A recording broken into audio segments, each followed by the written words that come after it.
Shalom. I want to start off by giving all glory and honor to Yahweh, Ba'ashem Yahweh Shai, Ba'ashem Rakak Wadash.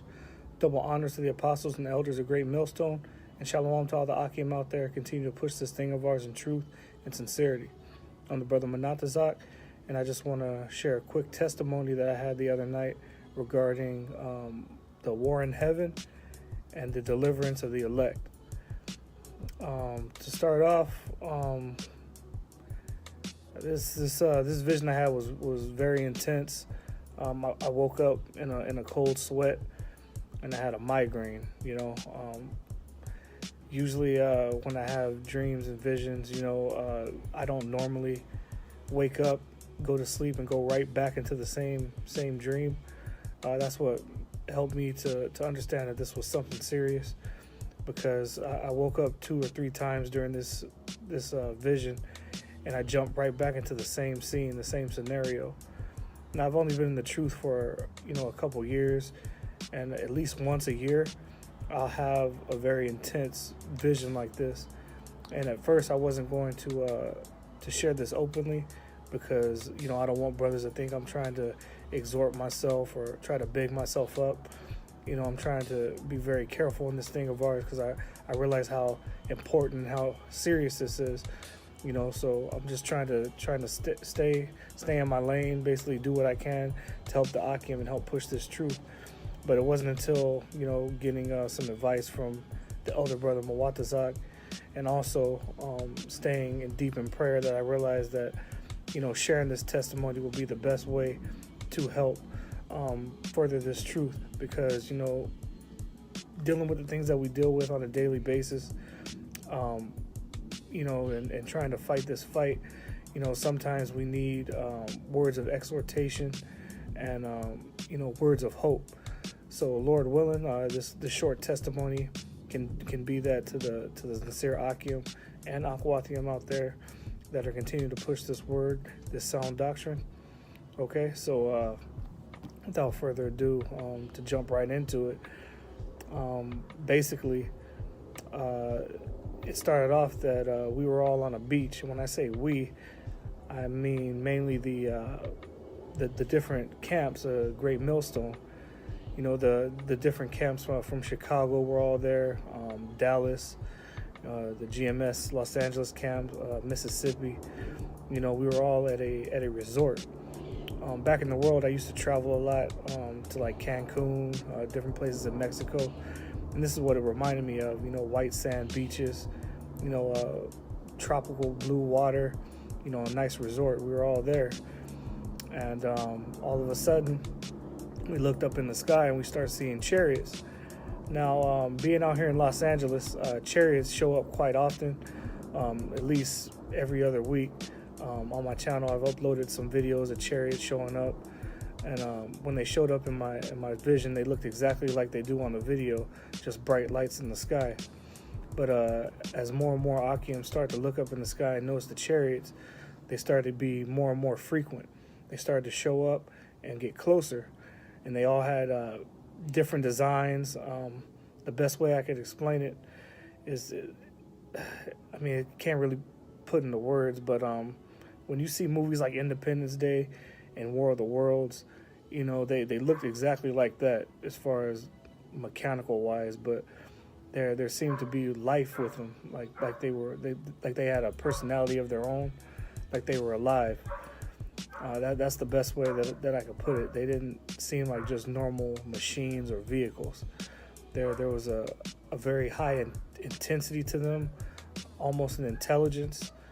And there were different designs. They were in formation, and it was a very intense feeling to look up and see them. Even though being in the truth, we know that Yahweh Shai is coming back, with the angels and with the chariots. But to see them up close, it was very intimidating.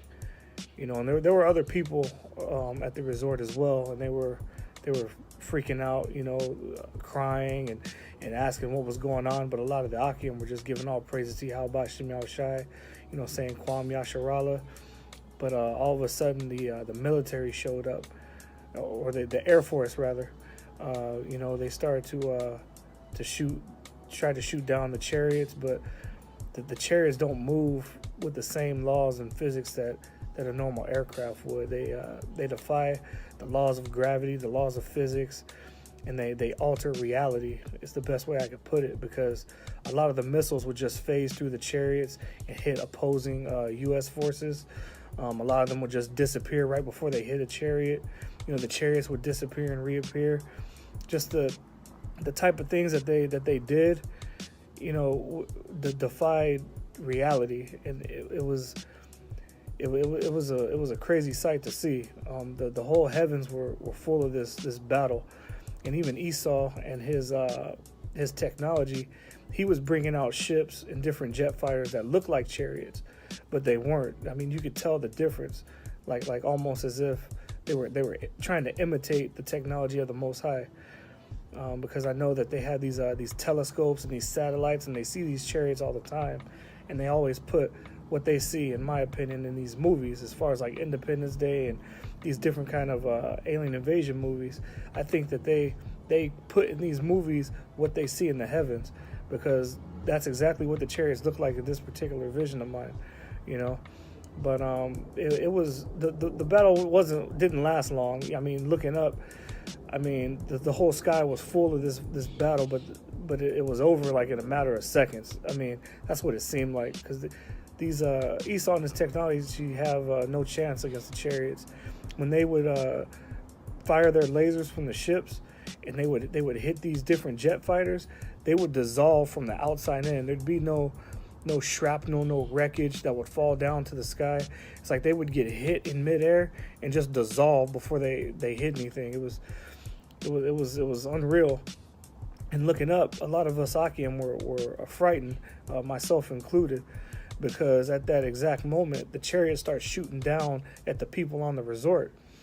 And when these lasers hit the people, they would literally disintegrate, and their clothes would burst into flames, almost as if they were being, instantaneously dehydrated.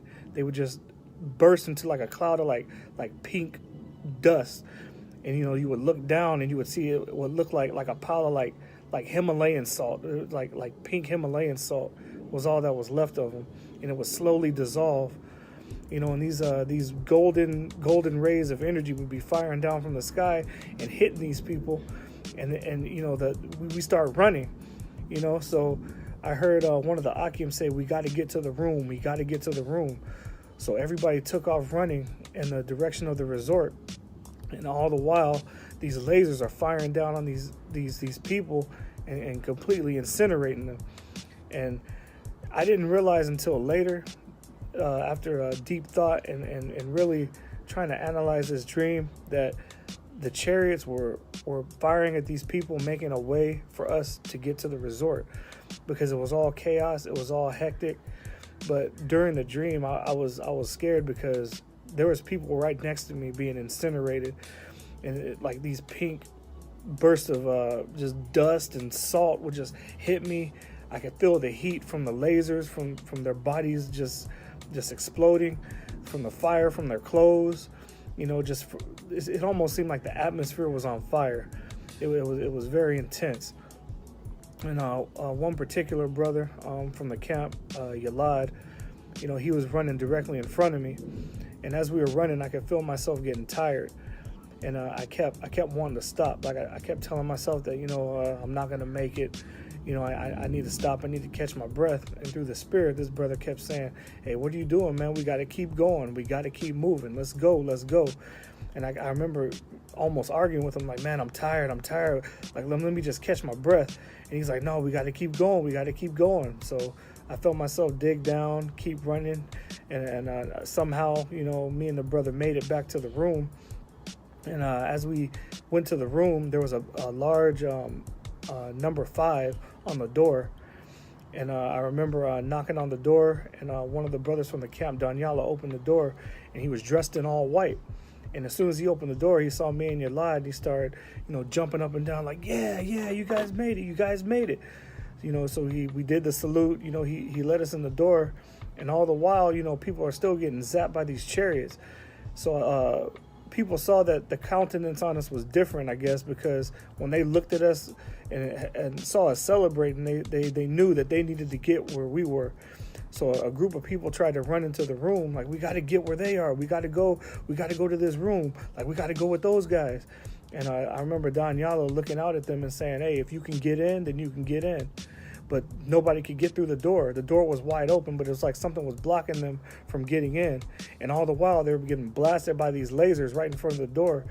And the door just closed by itself. It shut and it locked. And we can hear people screaming outside the room. And I remember looking across the room and seeing particular brothers from the camp. You know, Mawatazak was there, Barak, Dama'a, Micah Allah, Zion. And they were all holding their Bibles and saying the Shammai prayer in Hebrew. And it was a very intense, very scary feeling, because even though I was with the brothers, I could still hear the people outside of the room, you know, dying in agony. And before long, you know, the firing stopped, and we looked out onto the balcony, and Mawatazak told us to all step out onto the balcony. And when we did, we saw these different, I want to call them shuttlecrafts, coming towards the balcony. Remember, we're on the 5th floor. So as we all stepped onto the balcony, we went onto these shuttlecrafts 2 by 2, okay? And the shuttlecrafts would slowly lift us up into the air. And as we looked up, the sky was completely covered. It almost looked like it was pitch black, except there were hundreds of these bright golden circles underneath the craft, and every shuttlecraft was going up into these. So I was with the brother Yalad in one of these shuttlecraft, and as we went up into this massive ship, we all met inside in what looked like a big, I want to say, amphitheater.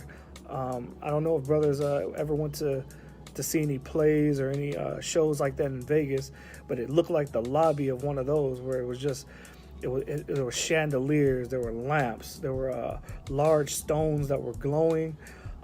There were chairs encircling the room, and the large windows looking down onto the resort. As we went up into these craft, into this big craft, a lot of the brothers from the different camps were all there. You know, we were all saying Kwam Yasharallah, saying the salute, you know, giving all praises. And I noticed a feeling of relief almost. But then I looked and saw that opposite the room, this amphitheater that we were all in was full of nothing but IUIC members. Okay, they were all in their purple and gold. You know, I saw Nate, I saw Yawasop, you know, I saw all these different IUIC figures, and they was all in their you know, their regalia with the bracers and, you know, the combat boots and all that. And I noticed that they had these proud looks on their face as they stared across at us. You know, they were saying, yeah, we made it. We told you, we knew it. You know, they were doing cartwheels and just jumping up and just, you know, they were bragging, you know. And all of a sudden, a group of angels came. I mean, they weren't glowing. They didn't have wings, but I knew they were angels because they were tall. They had real stoic looks on their faces, you know. They came and they separated us into groups, but they kept the members of IUIC on one side of the amphitheater, and they were led down a hallway with glowing red lights. And they all went in. They were marching, but then they started getting quiet. They started getting really quiet as they started looking around, asking questions. And the further and further they went down this tunnel with the red lights, you could see the look on their faces, like they didn't know what was going on. They were unsure of themselves all of a sudden. And before any of them could ask any questions or before anything could be explained, a metal door shut on all of them. You know, and all of the rest of the Akim were looking at each other like, oh, what's going on? Like, what was that about? But before we can ask any questions, we were all separated into groups. And we were led down 12 different hallways. And each of the hallways had the stone of our particular tribe. And, you know, it was written in Hebrew, and the hallways were glowing. And we were all divided by our particular tribes down these hallways. And I remember walking single file down the hallway of Judah, Yahawada, And at the end of the tunnel was a bright light. And as I approached the light, I could feel my heart racing, just excitement, anxiety.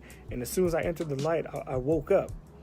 And when I woke up, I jumped out of bed, like almost as if I was trying to catch my breath, like I was falling from a high, like when you're on a roller coaster and you go down that big dip and you kind of lose your breath. That's exactly what it felt like.